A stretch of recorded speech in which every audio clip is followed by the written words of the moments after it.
Hey folks, you remember me? Well, I'm just dropping in to give you a little message this month.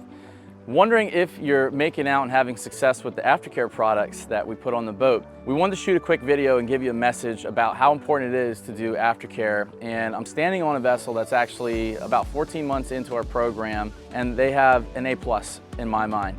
Now, how'd they get an A+ for surface quality? Well, it's pretty simple.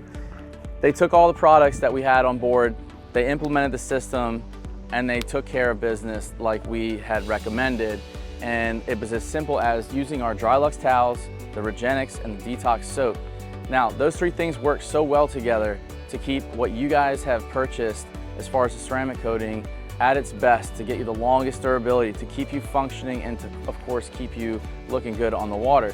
So if you haven't broke into that box or even got the spray bottle out yet, we need to get you going on that. Remember, you can call us anytime.